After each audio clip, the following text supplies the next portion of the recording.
주신 본문의 말씀을 가지고 의로운 사람이라고 하는 말씀에서 은혜를 나누고자 합니다. 우리 하나님께서 찾으시는 사람, 10번째 시간에 하나님께서 찾으시는 사람, 여러분이 그 한 사람이 꼭 될 수 있길 바랍니다. 오늘은 의로운 사람입니다. 한번 질문을 해볼까요? 우리 옆에 분들에게 한번 질문을 해보십시오. 당신은 행복하십니까? 행복하세요? 뭐라고 합니까? 행복하대요? 그럼 다행입니다. 내 말은 그렇지. 완전히 행복합니까? 생각해보면 덜 행복한 부분들도 있어요. 모든 사람들이 다 행복하기를 원합니다. 복을 받기를 원합니다. 동서복음 막론하고 복 싫어하고 나는 행복하기 싫어 이런 사람 한 사람도 없어요. 그러나 많은 사람들이 행복을 갈망하고 또 행복을 추구하지만 지금 나는 행복한가? 뭐 이렇게 대화할 때는 행복해 그러지만 속으로 보면 정말 행복이 있는가? 생각해보면 또 여러 가지 불편한 또 어려움들이 있습니다. 기도하는 제목들이 있으시고 그래서 정말 행복한 사람이 그렇지 많지 않아요.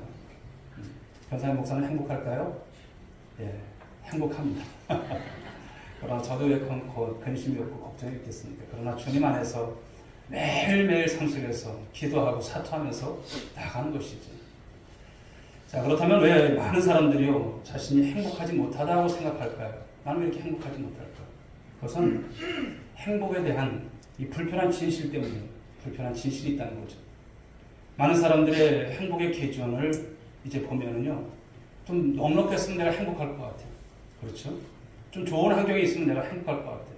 그런데 막상 소유가 넉넉하고 또 어떤 환경이 주어져서 행복한 것이 결코 아니라고 하는 것이죠.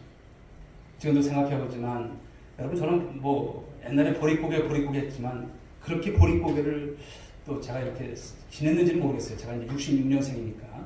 그런데 여기 이제 대다수 우리 권사님, 우리 장로님들 그 어렵던 시절, 그렇죠. 60년대, 70년대 얼마나 어려웠어요. 그 보릿고개를 생각하면 참 그때는 어떻게 살았을까 그런 아마 심정이실 거예요. 그때랑 지금이랑 살아가는 삶의 어떤 모습들은 어떨까요? 많이 차이가 나죠. 훨씬 더 윤택하고 훨씬 더 많은 것을 누리고 살아가는 거예요. 옛날에 여러분 60, 70년대, 뭐 아니 90년대만 해도 그렇죠. 90년대 이제 핸드폰 나왔잖아요. 휴대폰이 나왔는데 얼마나 그랬어요. 무전기 마냥 그것을 또 들고서 그게 부의 상징이라고 안테나 꽂고 이렇게 댕겼던 시절도 있습니다만 그냥 내 주머니 안에 이 스마트폰 하나 가진 것이 옛날과 비교해보면 얼마나 좋은 세상을 우리가 살아간지 모릅니다. 그러나 여러분 이렇게 살만하고 이렇게 모든 것을 많이 우리가 누리면서 살아가지만 과연 행복할까라고 하는 것이죠. 국민소득을 보면 1960년대에는 우리나라가 1,000달러에 불과했다고 하죠. 그런데 지금은 1인당 국민소득이 얼마인지 아세요? 작년 통계를 보니까 36,024달러. 그래서 36,000달러. 거의 30배가 넘는 바로 경제 대국. 작년에 보니까 경제 대국 우리나라 세계에서 14위더라고요. 우리 장로님이 제 설교문을 이렇게 보셨나 봐요. 경제 대국이라는 말씀을 쓰셔가지고 깜짝 놀랐어요. 그렇게 우리가 살 만큼 살아가는 그런 세상이 되었습니다.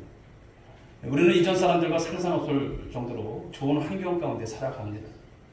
또 생활 환경도 보게 되면 우리나라처럼 좋은 나라가 드물어요. 미국 같은 나라하고 우리가 비교해봐도요, 우리나라가 좋은 게 훨씬 많아요. 우리나라 택배 서비스 보십시오. 지금 우리가 이렇게 서촌이라고 했지만 서울만 살더라도 오늘 아침에 주문하면 오후에 와요. 그런 세상입니다. 인터넷 속도 환경은요, 다른 나라 우리나라 따라잡을 수 없어요. 우리나라처럼 좋은 나라가 없어요. 서울 가면은 이제 환승 서비스, 버스 타다가 뭐 기차 전철 타다가 뭐 지하철 타거나 이럴 때 보면 이 환승 시스템이 우리나라 너무나 좋은 나라입니다. 거기 안에 가면은 버스 안에서 여러분 다 이렇게 와이파이가 다 되잖아요. 이런 나라 드물다는 거예요. 우리나라 그만큼 살기 좋은 나라예요. 프랑스만 해도 여러분 그렇게 문화가 뛰어나고 그렇지만 화장실 문화는 어떨 거예요? 유럽은 대다수가 보면은 화장실 가려면 공중 화장실 가려면 돈 내야 돼요. 근데 우리나라는 어떻습니까? 화장실 문화 세계 최고입니다. 뭐 중국을 저도 가봤지만 그런 화장실 못 가봤습니다만 중국은 어떻습니까? 이런 개인 용도를 보는 곳이 다 보여요. 문이 없어요.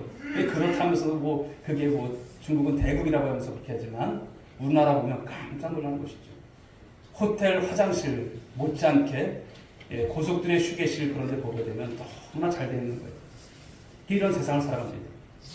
또 어렸을 때 생각해 보게 되면 우리 동네에도 보면 TV가 한 대 있었어요. 우리가 1등이 줄 수가 있었는데 저희는 2등이 됐습니다만 그 TV가 있는 집은 할머니가 굉장히 무서웠어요. 오지 못하게 할 정도로. 근데 사람들이 꾸역꾸역 오는 거예요. 이제 그 프로레슬링이 유명했잖아요. 그 김일 선수 한번 보고자. 거기에 모여서 타잔 보고 뭐 그런 걸 보면서 그냥 그렇게 지냈던 생각이 엊그제 같습니다. 뭐 전화도 거의 없었죠. 동네 뭐 이장집에 전화 하나 있으면 누구네 전화 왔다고 가서 전화를 받고 했었던 그것이 그렇게 멀지 않는 시간 속에서 우리가 이 시대 가운데 그 시대가 있었고 지금 시대가 있는 모습입니다.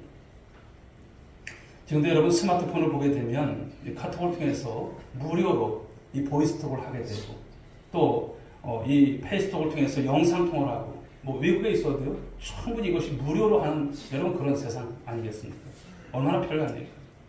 이렇게 편리한 시대를 살아가지만 사람들은 어떨까요? 사람들은 그전이나 지금이나 달라진 것이 분명히 있겠지만 예전의 사람들보다 지금이 더 행복하냐고 물어보면 그리 행복하지 않다라고 이렇게 말을 합니다.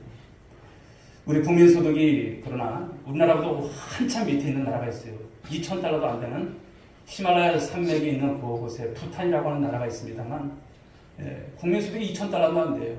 그런데도 그 나라 사람들은요 97%가 나는 행복하다 이래요. 나는 행복하다. 무슨 의미일까요? 경제적 가치가 그리고 소유의 넉넉함이 행복의 척도가 되지 못한다라고 하는 것을 말씀하는 것이 아닐까 생각을 합니다. 그리고 또 다른 불편한 진실 가운데 하나가 뭘까요? 행복이라고 하는 것은요 마음 먹기에 달려 있다라는 것입니다.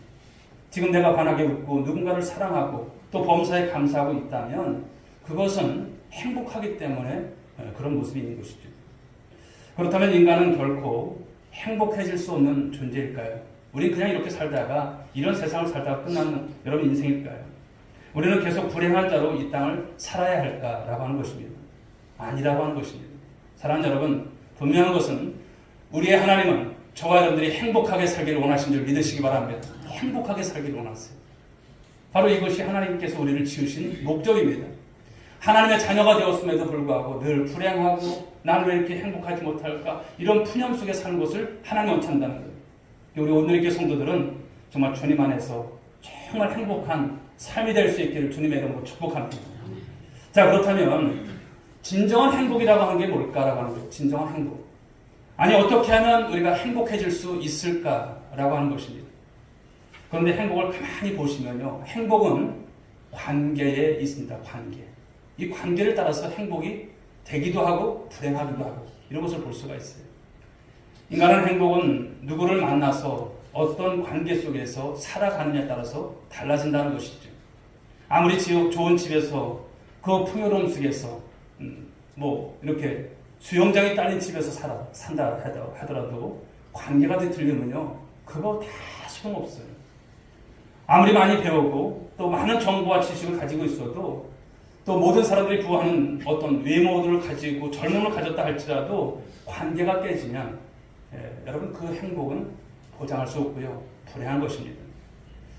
프랑스에서 가장 아름다움을 자랑하는 지역이 있는데 리무쟁이라고 하는 그런 지역인데요. 그곳 사람들이 조사에 의하면요 행복하지 않다고 해요.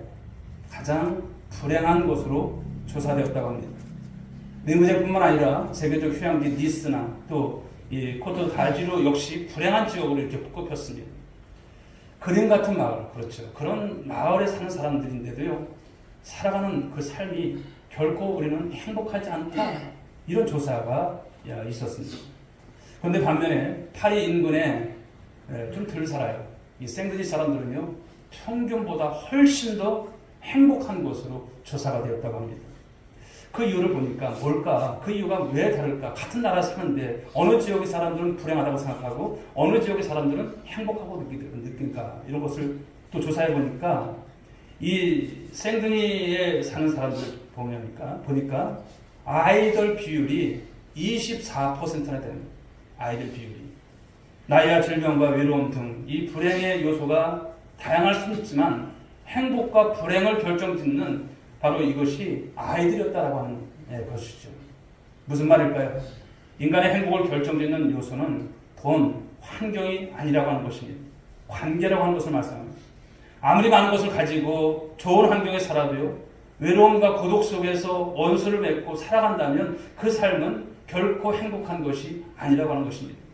사랑하는 여러분, 우리는 하나님의 형상대로 지원받은 하나님의 백성임을 믿으시기 바랍니다. 인간은 더욱더 그런 거예요.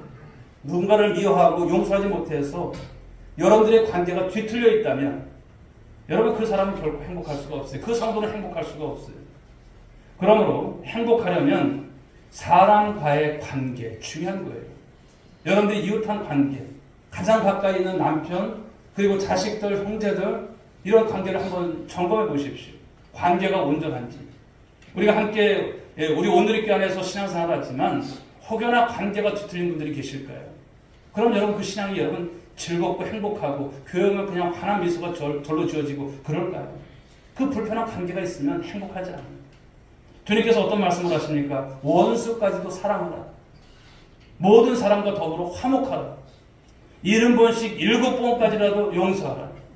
우리는 주님을 보면서 내가 세상을 살아가면서 하나님 원수 맺는 사람이 한 사람도 없게 달라고. 사랑하는 관계. 여러분 그 사람이 다 좋아서 그런 것이 아니죠. 여러분들은 어쨌든 하나님이 나를 사랑하신 것처럼 우리 또한 다른 사람과의 그런 어떤 이타적인 관계 속에서 우리가 그 관계를 잘 맺어가는 거예요. 그러므로 저와 여러분들은 피스메이커가 되어야 할 줄 믿습니다. 우리 주님께서 화목의 주체로 오신 것처럼 우리 또한 그런 모습으로 살아가는 거예요. 관계에 대한 중요성을 다시 한번 깨닫게 됩니다. 그런데요, 하나님의 형상대로 지음받은 인간은 아무리 사람과의 관계가 좋아도 하나님과의 관계가 뒤틀리면 이거야말로 행복하지 않아요. 하나님과의 관계를 말해요. 첫 번째는 사람과의 관계가 좋아야 된다고 했어요. 근데 더 좋아질 게 뭘까요? 하나님과의 관계예요. 여러분들은 하나님과의 관계가 지금 어떨까요? 어떤 모습일까요? 어떤 관계로 우리 주님과의 관계 속에서 삶을 살아갈까요? 여러분 정말 여러분들이 행복한 자로 살려면 이 하나님 관계를 회복할 수 있길 주님을 축복합니다. 사람과의 관계는 이 세상 사는 날 동안만 영향을 미쳐요. 죽어서는 여러분 그 영향을 못 해요. 우리가 끝나는 거예요. 그런데 하나님과의 관계는 어떨까요? 우리의 영원한 운명을 결정짓기 때문에 하나님과의 관계는 여러분 좋아야 할 것을 말씀한 것이죠. 뿐만 아니라 하나님과의 관계가 회복되게 되면 사람과의 관계도 회복이 돼요. 그러니까 첫 번째 우선순위가 무엇이냐? 하나님과의 관계. 이 관계를 잘 풀고 이 관계가 좋아지면 사람과 이웃과의 관계도 풀려진다는 것을 말씀하는 것입니다. 그리고 하나님과의 관계가 회복이 되면 어떤 삶이 될까요? 바로 성령의 능력으로 그 관계의 가장 큰 장애물인 자존심, 욕심, 기타 등등의 모든 것을 내려놓을 수 있는 삶이 되는 거예요. 하나님의 사랑으로 용서할 수 없는 사람도 용서할 수 있게 되고요. 품을 수 없는 사람도 품을 수 있게 되고, 저 사람 달라졌네, 이게 나오는 거예요. 오늘 있게 성도는 뭔가 달라도 다르네, 이게 나오는 거예요. 그러므로 사랑하는 여러분, 하나님과의 관계를 회복하는 여러분들 될 수 있길 주 여러분 축복합니다. 자, 그런데 이 하나님과의 관계를 회복하려면 먼저 범죄함으로 타락한 인간의 모습을 알아야 합니다. 범죄함으로 인한 인간의 모습, 타락한 모습. 그 모습이 어떨까요? 첫 번째는 허물과 죄로 죽어있는 모습을 말씀합니다. 하나님은 원래 인간을 당신의 형상을 따라 당신의 모양대로 지으셨다고 했어요. 왜 이렇게 지으셨을까요? 우리가 하나님의 얼굴은 알 수 없지만 그 나라에 가면, 천국에 가면 하나님의 얼굴을 배울 거예요. 하나님의 얼굴은 여러분 우리 사람의 우리 모습 그대로예요. 그렇죠? 그러나 그 하나님의 얼굴은 자세히 모르지만 가서 보면 배울 거예요. 뭐 그날에 우리가 가서 또 다 만날 것이지만, 사랑하는 여러분, 우리가 이 땅을 살아가면서 바로 이런 하나님과의 관계 속에서 우리 자신이 어떠한가를 아는 것이 중요하다는 것이죠. 하나님의 음성을 듣고 하나님을 사랑하고 하나님과 교제하도록 위해서 우리를 지으셨다는 거예요. 그런데 인간이 무엇이 들어옴으로? 죄가 들어옴으로, 범죄함으로, 타락함으로 말미암아 하나님과의 관계가 깨진 것 여러분 아시죠? 아담과 하와가 바로 이 선악과를 따먹지 말라고 했어요. 가끔은 그러죠, 성도들이. 왜 선악과 만들어서 죄를 짓겠는가? 아닌 거예요. 관계 규명인 거예요. 나는 너의 하나님이고 너희는 나의 바로 이런 자녀인 것을 말씀하는 거예요. 지켜야 될 선인 거예요. 그것을 하나님께서 여러분 우리를 그렇게 하지 않고 로봇처럼 졌으면 죄 안 졌겠죠. 그러나 인간에게 자유의지를 주신 것이 바로 하나님의 영광을 위한 것입니다. 그래서 하나님의 관계의 관계가 단절되므로 우리 안에 들어온 것이 바로 죽음인 것입니다. 영적인 죽음이 들어온 것입니다. 자, 에베소서 2장 1절 말씀 한번 보실까요? 읽어보겠습니다. 시작. 그는 허물과 죄로 죽었던 너희를 살리셨도다. 아멘. 여기서 죽었다 이렇게 말씀합니다. 죽었던이라고 하는 것은 영은 있지만 바로 영의 기능이 마비된 것을 말씀하는 거예요. 하나님께서 창조하신 세상에서 살고 있지만 하나님의 존재를 부정하고 하나님의 음성을 듣지 못하고 하나님과 상관이 없는 자로 살아가는 것, 이것이 죽었다고 하는 것이에요. 여러분들 주위에 여러분 죽어있는 사람들 부지기 있을 거예요. 엄청 많을 거예요. 여러분들 이 서천에 오래 살았던 분들은 동창들 많잖아요. 한번 여러분들 파악을 해보십시오. 실태를 파악해 보십시오. 예. 그리고 올해는 하나님 이 중에서 내가 누군가를 꼭 전도하겠습니다. 좀 여러분 동창들이라면 좀 동창들이 많아졌으면 좋겠어요. 목사님이나 동창들이 참 많아요. 근데 예수를 합니다. 예. 여러분들 책임 가지셔야 돼요. 주님 나라 갔을 때 너 네 동창들 위해서 전도를 얼마나 했니? 물으실 거예요. 책임을 물으실 거예요. 우리가 서천에 오래 살았다면 뭐 살든 안 살았든 그것은 중요한 것은 아니지만 그래도 많은 분들이잖아요. 그 관계를 여러분 풀어나가셔야 돼요. 그들을 어쨌든 여러분 죽었던 그들이 그냥 죽은 상태로 지옥 가게 만드시면 안 된다고 하는 말씀인 거예요. 바로 하나님과의 관계를 회복하려면 허물과 죄로 죽어있는 바로 저와 여러분들의 영이 살아나야 함을 말씀합니다. 그래야 하나님과의 관계가 회복되고 우리가 어떤 삶이 될까요? 행복한 자로 삶을 살 수 있다는 것을 말씀하는 거예요. 여러분 백화점이나 이런 데 마트, 큰 대형마트 가보면 옷가게를 지나가 보면 이 마네킹들이 있어요. 그렇죠? 그리고 서울에 여러분 유명한 그런 어떤 백화점 가보면 철을 따라서 달마다 그 마네킹에다 옷을 해입혀요. 유명 디자이너들이 디자인한 것, 옷이 굉장히 비싸겠죠. 몇백만 원 한 것도 있을 겁니다. 거기다 핸드백까지 이렇게 하게 하고. 그 최고급 의상을 걸치고 있는 모습이죠. 그런데 그 누구도 그 마네킹을 바라보면서 너는 참 행복하겠구나. 나도 너처럼 살았으면 좋겠어. 이렇게 말하는 분이 있을까요? 혹시 여러분 중에 그런 분이 있으실까요? 나도 너처럼 그렇게 살았으면 좋겠어. 너 옷 입은 거 참 예쁘다. 그러나 그 마네킹을 부러워하지는 않더라고요. 왜 그럴까요? 마네킹에게 있어서 생명이 있습니까? 생명 없어요.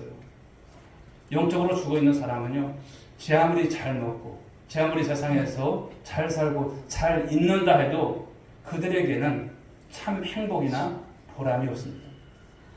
그러므로 하나님과의 관계를 회복하려면 허물과 죄로 말미암아 죽어있는 내 영의 상태를 보고 그 영이 살아날 줄 믿습니다. 할렐루야.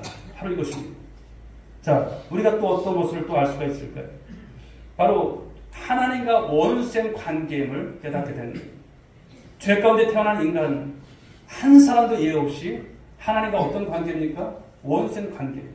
자, 로마서 5장 10절 상반절 말씀 보실까요? 읽어봅니다. 시작. 우리가 원수 되었을 때에 하나님과 원수된 관계에 있기 때문에 본질상 우리는 하나님의 진노를 피할 수 없는 그런 존재임을 말씀하는 거예요.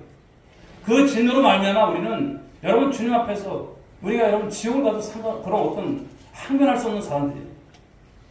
그래서 에베소서 2장 3절 하반절은 어떻게 말씀합니까? 본질상 진노의 자녀였더니 이렇게 말씀합니다. 본질상 저희들이 진노의 자녀라고 하는 말이에요.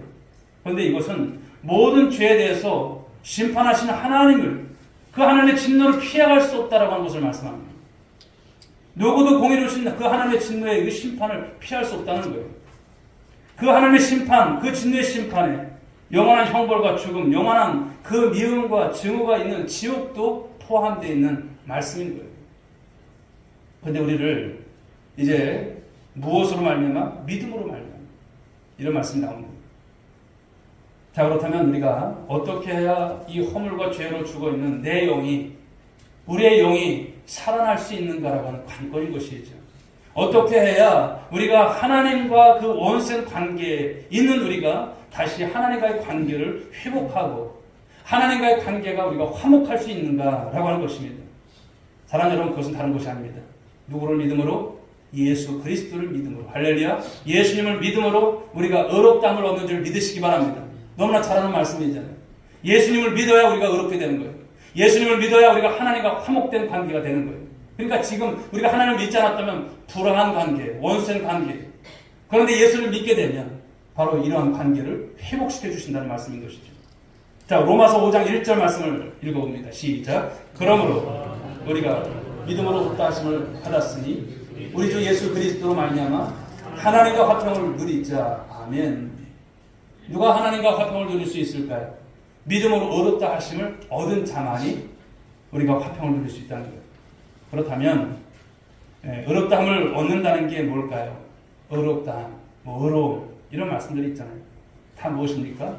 법적인 용어, 법적인 용어, 법정에서 쓰는 용어. 의롭다 한다는 거예요. 분명히 죄인이지만 하나님이 한 번도 죄를 지어본 경험이 없는 사람으로 우리를 간주하시겠다는 거예요. 물론 우리가 죄를 지었던 모습인데 예수를 믿기 때문에 그냥 우리가 이제 죄인의 취급을 받지 않는, 나 너 죄인을 안 본다 이러는 거예요. 나 너 죄인 아니야 이러는 거예요. 이처럼 우리는 믿음으로 의롭다함을 얻은 존재가 된 줄 믿으시기 바랍니다. 그런데 어떤 믿음일까요? 우리 주 예수 그리스도를 믿는 믿음입니다. 우리 주, 우리의 구주, 그렇죠. 우리의 구주시죠. 그 주님을 믿는 그 믿음으로 말미암은 삶인 것을 말씀합니다. 자, 5절의 말씀을 보시면 믿음을 의로 여기신다 이렇게 말씀하셨어요. 자, 오늘 본문 4장 5절 한번 읽어보겠습니다. 시작.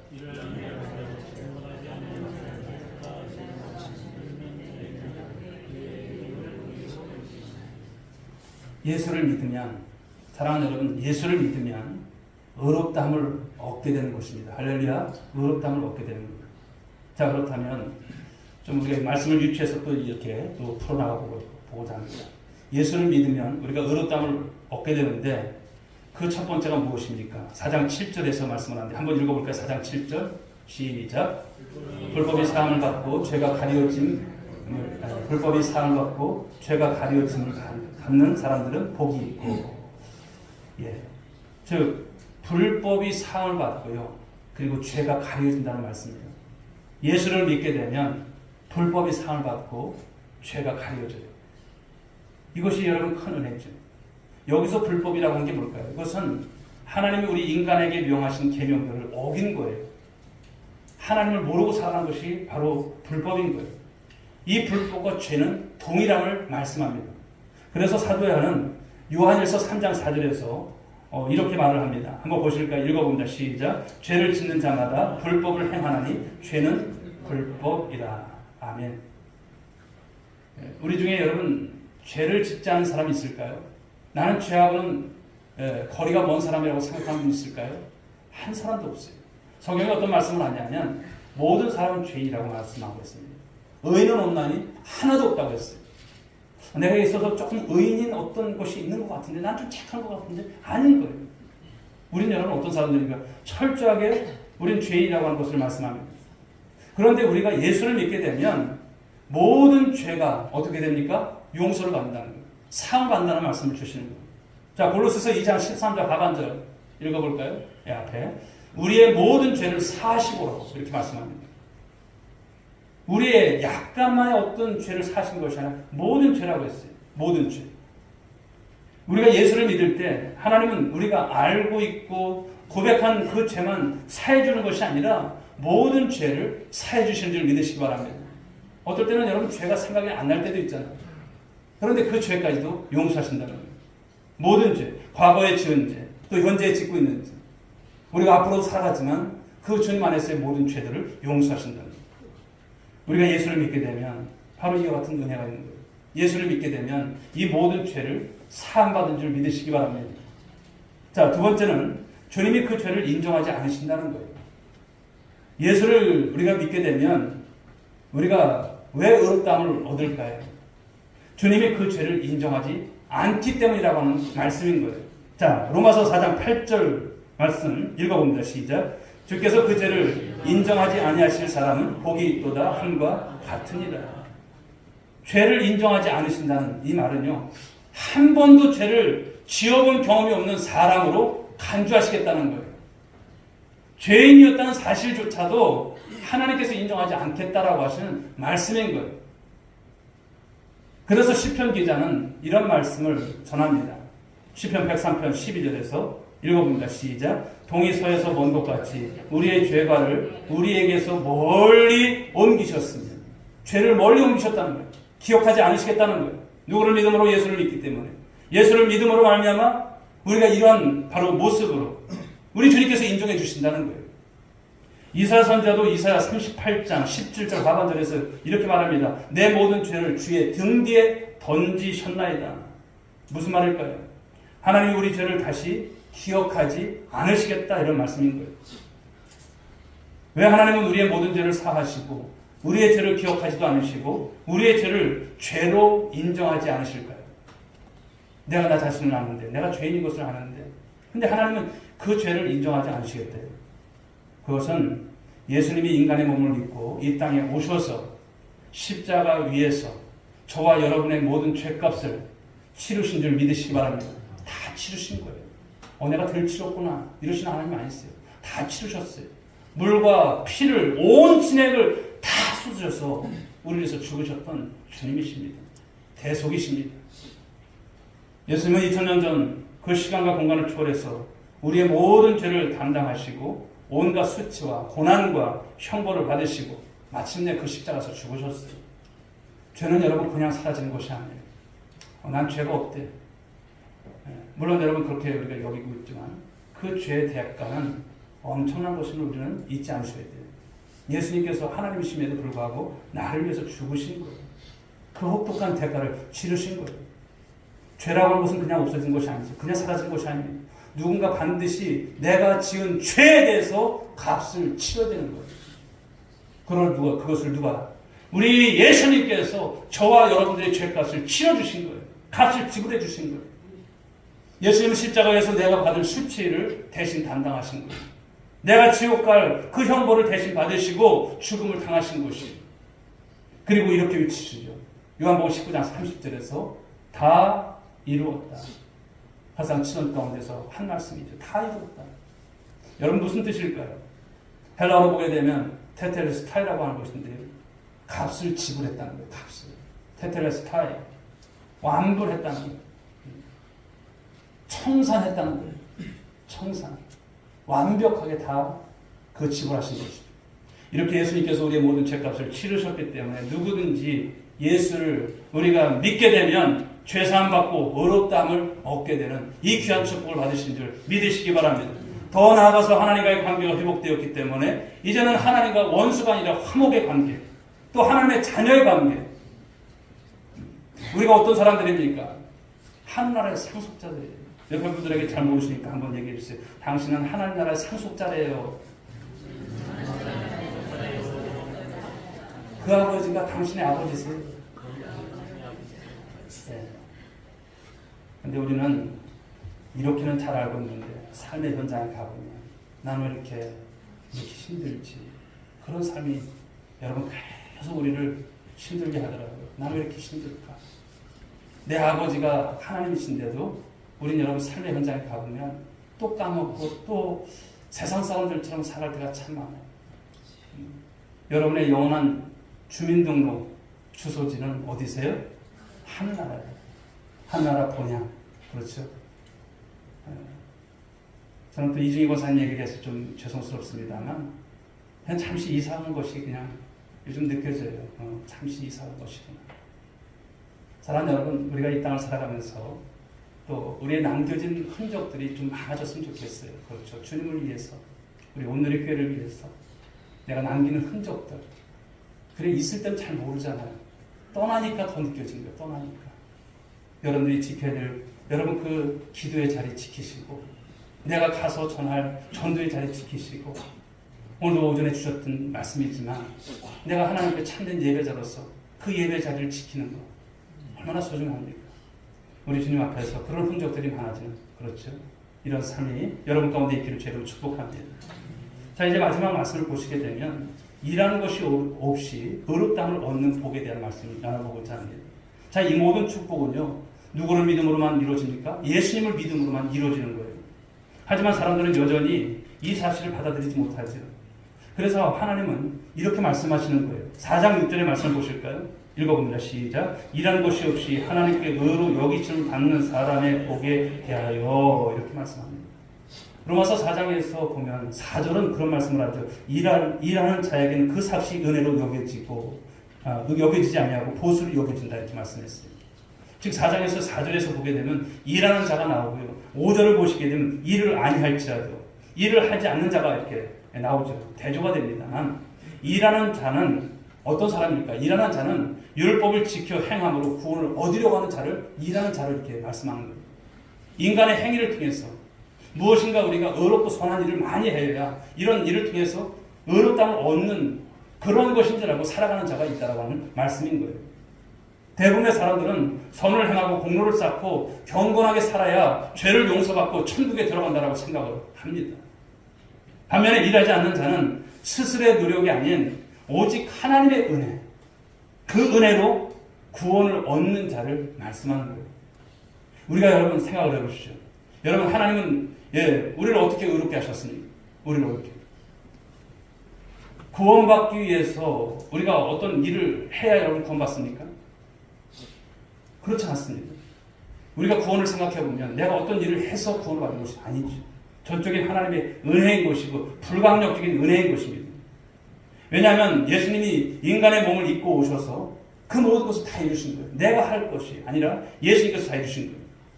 그래서 우리는 무엇입니까? 예수를 믿기만 하면 되는 줄 믿으시기 바랍니다. 그렇다면 예수 그리스도를 믿는다는 것은 무엇을 말할까요? 예수를 믿는다는 것은요, 내가 죄인이라고 하는 거예요.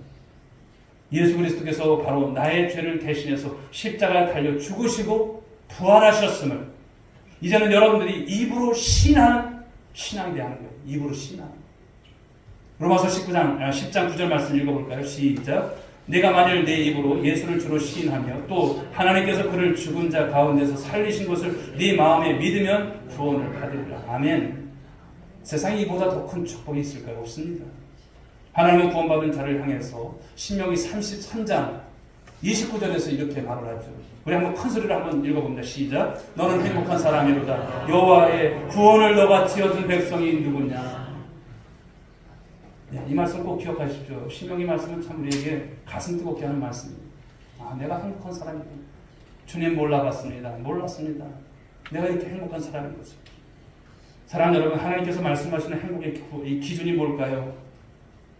이 땅에서 돈 많고 부동산 우리가 좀 가지고 있고 이런 사람일까? 아닙니다. 구원이라고 하는 것을 말씀합니다. 구원. 그러므로 여러분이 오늘 이 구원을 받았다면 여러분들은 행복한 사람들인 거예요. 행복할 수 있는 거예요.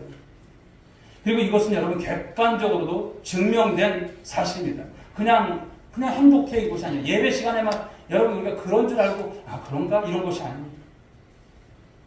미국 갤럽에서 어떤 사람이 가장 행복한가라는 여론조사를 했어요. 그런데 어떤 사람이 가장 행복한 사람이었을까요? 그것은 생생한 하나님에 대한 체험을 경험한 자가 가장 행복했다라는 거예요. 반면에 가장 불행한 사람이 누군가? 조사를 해보니까 밤낮, 술집에서 보내는 사람, 이런 통계가 나왔습니다. 한 잔 술에 여러분 그것이 행복을 줄까요? 아닙니다. 하나님을 경험하면 경험할수록, 기도의 응답을 받으면 받을수록 하나님께서 기도하시고 내 인생을 기억하시는 거예요. 나를 이끌어 가시는 거예요. 행복이 여러분 그냥 느껴지는 거예요. 사랑하는 여러분, 이제 말씀을 맺도록 하는데요. 여러분들의 마음을 좀 여시고 또 오늘도 주신 말씀을 가지고 내가 정말 하나님 앞에서 의로운 사람으로서 삶을 오늘도 고백하시고 그 삶 속에서 여러분의 마음을 활짝 열 수 있길 주님을 축복합니다. 예수님을 당신의 마음에 받아들였다면 이제는 그냥 생각 차원에서 그저 여러분 머릿속에서만 맴도는 그런 신앙이 아니라 입술을 열어서 예수 그리스도를 여러분들과 믿음으로 말미암아 구원을 받았잖아요. 입술을 시인하는 신앙, 복음을 전하는 신앙. 그러므로 이런 삶을 살아가는 저와 여러분들 될 수 있길 바랍니다. 우리는 아무 일 하나도 없이 이 의롭다함을 얻은 자들 아니에요. 너무나 귀한 것이죠. 여러분의 인생 가운데 최고의 기적 경험하기를 원하십니다. 그리고 당신은 바로 죄사함을 받은 자로서 가장 행복한 사람으로 이 땅을 살아갈 또 그런 귀한 삶을 우리 주님께서 주십니다. 그러므로 오늘도 고백을 넘어서 또 이것을 체험하시고 또 삶을 살아갈 때 내가 의로운 사람이구나. 그렇죠. 의로운 사람이라고 하는 것을 분명히 깨닫고 삶을 살아가는 여러분 한 분 한 분 될 수 있기를 주의 이름으로 축복합니다. 말씀을 정리하면 그렇습니다. 오늘 의로운 사람이라고 하는 것은요, 누구와의 관계가 회복된 사람이에요? 하나님과의 관계 회복되었습니까? 한번 보십시오. 또 오늘 주신 말씀을 보게 되면 불법이 사함을 받고 죄가 가려진 자, 주님이 그 죄를 인정하지 않는 사람이 의로운 사람이 돼요. 우리가 그런 사람인 것이죠. 또 아무 일을 한 것 없이 의롭다함을 얻은 사람, 우리가 그런 사람이에요.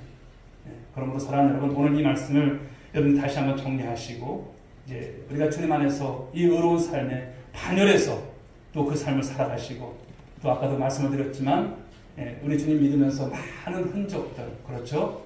말씀의 흔적들을 남기시는 우리 성도님들, 우리 오늘의 성도들이 될 수 있기를 주님의 이름으로 축복합니다.